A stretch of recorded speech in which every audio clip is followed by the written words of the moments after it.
पिछले प्रवचनों में हमने जो है विचार जो रखा था कि मनुष्य जो है वो श्रेष्ठ पैदा होता है समस्त योनियों में, और कोई भी जन्म से ब्राह्मण क्षत्रिय वैश्य और शूद्र पैदा नहीं होता, सब इंसान पैदा होते हैं। क्योंकि जो स्वाभाविक ज्ञान जो है वो कुत्ता गधा बिल्ली सूअर आदि में ही परमात्मा ने उन्हें दिया है, और उन्हें किसी विश्वविद्यालय स्कूल आदि में या किसी से सीखने की जरूरत नहीं होती। उन्हों को परमात्मा स्वयं ही उनके कर्मों के अनुकूल उनको ज्ञान दे देता है और उसी में उनका जीवन कटता है। लेकिन मनुष्य के पास जो है स्वाभाविक ज्ञान नहीं होता, और उसके पास नैमित्तिक ज्ञान होता है जो संग्रह ज्ञान बोला जाता है। वो स्कूल से माता पिता विद्वानों के द्वारा वो सीख कर वो डॉक्टर इंजीनियर साइंटिस्ट आदि आदि जो है डिग्रियां लेकर जब ही उस कार्य में व्रत होता है, इसलिए मनुष्य श्रेष्ठ है। दूसरा हमने कहा था कि परमात्मा अवतार नहीं लेता, क्योंकि उसका जो परमात्मा का जो महत्व है वो जो है अवतरण होता है इस धरती पर, इस पृथ्वी पर, इस ब्रह्मांड में, और वो सृष्टि की रचना करता है प्रकृति के परमाणुओं से, और इसलिए वो कण कण में उसका ज्ञान विज्ञान जो महत्व है, जो प्राण है, जो ब्रह्मा है, वो वहाँ उपस्थित होता है। इसलिए उसको पिंड में आने की जरूरत ही नहीं होती और ना वो आ सकता। वो कण कण में होने की वजह से समस्त कार्य जो है वो वहीं से कर लेता है। तीसरा जो है ये आत्मा अवतरण लेती है, आत्मा का अवतार होता है। आत्मा जब एक शरीर से त्याग करके ऊर्ध्वा करता हुआ है, जो इंद्र नाम की वायु में और यम नाम की वायु के बाद जो माँ के गर्भस्थल में जाती है, उसके कर्मों के अनुकूल वो जो है शरीर धारण कर लेती है। जैसे एक स्वाति नक्षत्र की बूंद केले में पड़ जा कपूर बन जा, सीपी में पड़ जा मोती बन जा, और सर्प के मुंह में पड़ जा तो जहर बन जा, ठीक इसी प्रकार ये आत्मा अपने कर्मों के अनुसार और परमात्मा के विधि विधान के अनुसार वो एक शरीर धारण कर लेती है। गधे का, कुत्ते का, बिल्ली का, मानस का आदि आदि योनियों में पदार्पण हो जाता है।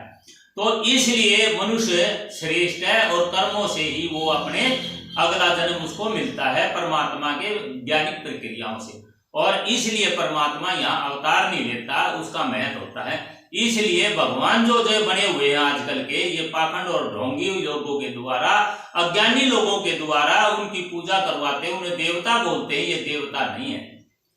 तीसरा जो हमने बात कही थी कि परमात्मा जो है उसके स्वरूप के बारे में, कि ईश्वर जो है वो चेतन सत्ता है और आत्मा भी चेतन सत्ता है, प्रकृति जड़ है। तो चेतन का गुण है ज्ञान और प्रयत्न, इसलिए परमात्मा अन्य पशुओं का भी ख्याल रख के और सृष्टि रच दी, और मनुष्य का भी ख्याल रखता है, और वो किसी को बगैर कर्म किए देता नहीं मनुष्य को। तो स्वयं मनुष्य ने कर्म करना पड़ेगा, और ज्ञान परमात्मा ने पहले दे दिया। इसलिए किसी ने ये सत्य ही कहा है कि खुदी को कर बुलंद इतना, खुदा खुद बंदे से पूछे बता तेरी रजा क्या है। मतलब मनुष्य को ज्ञान प्राप्त करके और सत्कर्मों के द्वारा ही मोक्ष की प्राप्ति होती है। किसी पत्थर धातु मेटल आदि की मूर्ति जो मनुष्य के द्वारा रची हुई है वो भगवान नहीं होता, वो मूर्ति होती है कागज की, पत्थर की आदि की, ठीक है। उसका जो है अगर भगवान समझ गए, कोई उसको देवता समझे या माने, तो वो उसका अज्ञानता होगी, मूर्खता होगी, और वो नरक में जाएगा, वो भोग योनियों में जाएगा, कभी उसको मनुष्य योनि प्राप्त नहीं होती, क्योंकि वो देवता नहीं है। तो आज हम जो चर्चा करेंगे, ये तो पिछली चर्चा की, तो आज हम चर्चा करेंगे देवता की। देवता कहते किसे हैं? देवता का तात्पर्य है कि देने वाला। देवता क्या है? देवता दो प्रकार के होते हैं, एक है चेतन देवता और एक है जड़ देवता। जड़ देवता कौन सा है? जैसे सूर्य है, वो हमने अग्नि देता है, और उसी सूर्य से ही हमारे अंदर हाइड्रोजन, नाइट्रोजन और ऑक्सीजन जो है वो पृथ्वी के गर्भस्थल में आती है, और उससे वनस्पतियां पैदा होती हैं, और वनस्पतियों से हम भोजन के रूप में उसको शरीर बनता है, और शरीर के द्वारा हम क्रिया करते हैं, और उसी अग्नि के द्वारा जो सूर्य के द्वारा प्रतिपादित होती है, वो प्राण शक्ति जो महत है, उसी से हमें ज्ञान प्राप्त होता है, बुद्धि मिलती है, और उसी तरंगों के द्वारा हमें जो व्याकरण के रूप में, हमें तरंग के रूप में, भाषा के रूप में हमें प्रदत्त होती है, जो ऋषि मुनियों के हृदय आकाश में ईश्वर ने तरंगों के माध्यम से ज्ञान दिया, तो वही हमें प्राप्त होता है। इसलिए सूर्य हमारे लिए देवता है। इंद्र जल को कहते हैं, वायु को कहते हैं, तो इंद्र नाम का ये भी एक देवता है, जल देवता है, वायु देवता है, दूसरा हमें प्रकृति आ गई, भूमि आ गई, ये सब देवता हैं। उसके साथ जो है जड़ वस्तुओं में हमारा पीपल का पौधा है, वो हमें ऑक्सीजन देता है, दिन और रात के समय भी हमें ऑक्सीजन देता है, जो हमारे प्राण शक्ति को बढ़ाकर हमारे शरीर को समृद्धशाली और मजबूत और शक्तिशाली बनाता है, रोगों से हमें दूर करता है, हमारा जीवन मिलता है। उसके साथ साथ जो है, जो हमें तुलसी का पेड़ है, वो डायरेक्ट ओजोन गैस पैदा करता है, जो सूर्य से निकलने वाली अल्ट्रावायलेट किरणें हैं, पराबैंगनी किरणें हैं, उनसे हमारी त्वचा या जीवन को सुरक्षित रखता है, वो तुलसी देती है। इसलिए तुलसी देवता है। तुलसी का शादी विवाह करना ये अपराधियों का काम है, मूर्खों का काम है। इसलिए तुलसी का तो औषधि के रूप में हमने शरीर में पान करना है, उसको औषधि के रूप में उसको ग्रहण करना है, उससे हमारी शारीरिक व्याधि दूर होगी। दूसरा, पीपल का पत्ता है, उसमें ऑक्सीजन होती है, उसके नीचे बैठने से हमें ज्यादा ऑक्सीजन मिलेगी। बड़ का पेड़ है, उसके नीचे बैठने से हमें शीतलता प्रदान होगी। नीम का पेड़ है, वो एंटीबायोटिक होता है, उसके नीचे बैठने से, उसका उपयोग करने से हमें जो है वो क्या मिलेगा, उससे हमें रोगों से दूर मुक्ति होगी। तो ये वनस्पतियां भी हमारे लिए देवता का काम करती है, इनको भी हम देवता और देविया कहते हैं। उसके साथ जो है पृथ्वी जो है, इसमें भिन्न भिन्न प्रकार की जो है ना शक्तियां हैं, और ये प्रकृति के अंदर है, तो ये भी हमारे लिए देवता है। जल देवता, ये सभी जो है वो जड़ देवता है, इनको जड़ देवता कहते हैं। इनका उपयोग हम करते हैं और ये हमें जीवन देता है। दूसरे चेतन देवता कौन से हैं? अब चेतन देवता की तरफ देखें तो हमारे माता और पिता हैं। माता पिता क्या हमें जन्म देते हैं, हमारी परवरिश करते हैं, हमारी मूलभूत आवश्यकताओं की पूर्ति करते हैं, और उसके द्वारा हम आगे बढ़ते हैं। इसलिए माता पिता जो जिंदा है वो देवता है।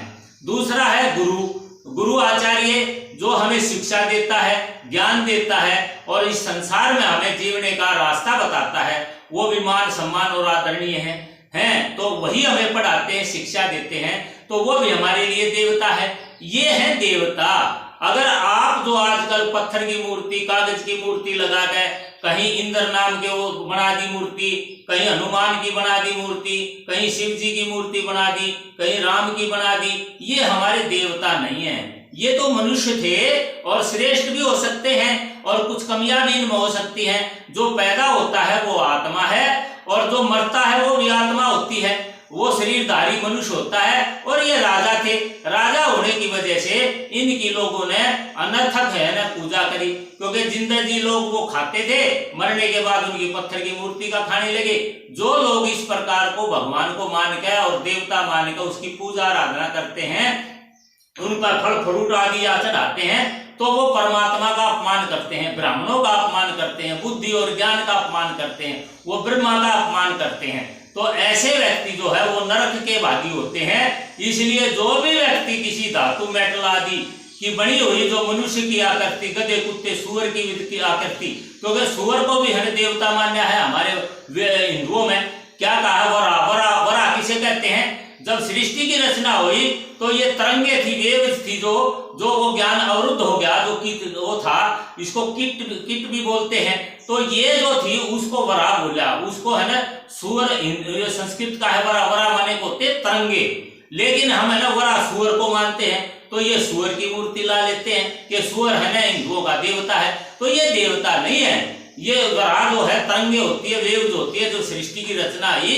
तो उसमें कुछ बाधाएं आ गई थी, और उसके बाद वो ठीक होगी। तो इसलिए जो है इस प्रकार के ये देवता नहीं है। इसलिए मेरी अपने सभी भाइयों से, हिंदू भाइयों से प्रार्थना है कि वो अपने जीवन को अच्छा बनाने के लिए ज्ञानवर्धक बातों को सुने और ज्ञानवर्धक बातों को अपने जीवन में धारण करें। और जो इन बातों को जो ब्राह्मण बने बैठे हैं वो जो है ज्ञान बढ़ाकर और सत्य ज्ञान की तरफ आकर मानव के कल्याण के लिए, इन भारतीयों के लिए, हिंदुओं के लिए अच्छा ज्ञान बांटे, सच्चा ज्ञान बांटे, ताकि इनका कल्याण हो और उन मेरे भाइयों का भी कल्याण हो। हमारी भावना यही है और हमें पुनः प्रार्थना करते सभी से कि देवताओं को समझो और समझ कर उनका उसी तरह उपयोग करो, हैं, तो तभी आपका कल्याण होगा।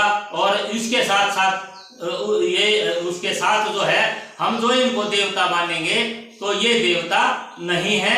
इसलिए देवता जल है। अब हम हवन यज्ञ करते हैं। हवन यज्ञ क्यों करते हैं? क्योंकि हम जो है ना पंच महायज्ञ करते हैं। यज्ञ 5 प्रकार के होते हैं। एक तो होता है ब्रह्म यज्ञ, एक देव यज्ञ, एक अतिथि यज्ञ, एक बलिवैश्य यज्ञ, एक पितृष्टि यज्ञ, मतलब ये यज्ञ होते हैं। अब देव यज्ञ का मतलब देवता कौन है, इनकी हमने आराधना पूजा करनी है। ब्रह्म यज्ञ माने स्वाध्यायशील होना, पुस्तक पढ़नी है। पितृष्टि यज्ञ क्या है? माता पिता जिंदगी की सेवा करना, दादा दादी की, या इस प्रकार के हमारा सबका उसका मान सम्मान और उसका सेवा करनी। एक बलिवैश्य यज्ञ है, लंगड़ा लूला भाईज वगैरह पशु आदि जो है उनके लिए चारा आदि, उनको भोजन आदि देना, ये बलिवैश्य यज्ञ है। और इसी प्रकार हम जो है इनकी पूजा करते हैं। और ये है, उससे क्या होता है, जैसे हम हवन यज्ञ करते हैं तो हवन यज्ञ से क्या होता है कि यज्ञ भी एक देवता है। अग्नि देवता की पूजा करते हैं जब वो होते हैं तो क्या होता है उसमें कि जो द्रव्य हम अपनी नेक कमाई के लाते हैं, सामग्री बनाते हैं, घी डालते हैं, समिधाएं लाते हैं, तो जब वो समिधाएं जो है ना उनके माध्यम से जब अग्नि में आहुत करते हैं हम सामग्री, तो वो क्या है, एक सूक्ष्म से सूक्ष्म परमाणुओं में वो उस जो स्थूल था, जो द्रव्य थे, उनको सूक्ष्म परमाणुओं में वो विभाजन कर देती है और वह विभाजन करके वो अंतरिक्ष में फैल जाती है। अंतरिक्ष में जल है, जल होने की वजह से अंतरिक्ष में ये जो पृथ्वी पे जल है, जो 3 भाग, 1 भाग पृथ्वी है और 3 भाग जल है, इससे 10 गुना जो जल है वो पृथ्वी के चारों मंडल अंतरिक्ष में फैला हुआ है। और इसीलिए जो है प्रजनन क्रिया यहाँ धरती पे है, जीवन है। अगर वो जल ना हो तो ये जीवन नहीं हो सकता। इसलिए जल देवता है। तो जब ये हम हवन यज्ञ करते हैं तो अंतरिक्ष में वो सूक्ष्म परमाणु जो औषधि वनस्पतियों के हैं वो वायुमंडल में जाकर वायु को शुद्ध करती है। वायु के बाद आकाश में जाते हुए तो वो मेघ और जल भरे हुए हैं जो अंतरिक्ष में, जिसको समुद्र बोल रहा है शास्त्रों में, तो उस समुद्र में मतलब जल उसको शुद्धि करता है। फिर वो है जब शुद्धि हो जाता वो जल तो वर्षा के रूप में वो फिर धरती के ऊपर आता है। और धरती पे जो वनस्पतियां हैं, खेत हैं, खलियान हैं या और हैं वनस्पतियां हैं, उनको जो है वो वहां पे आके शुद्ध करता है। और वनस्पतियां शुद्ध होती है तो उसको भोजन के रूप में जब हम ग्रहण करते हैं तो वो हमारा शरीर में स्वास्थ्य देती है, लाभ देती है।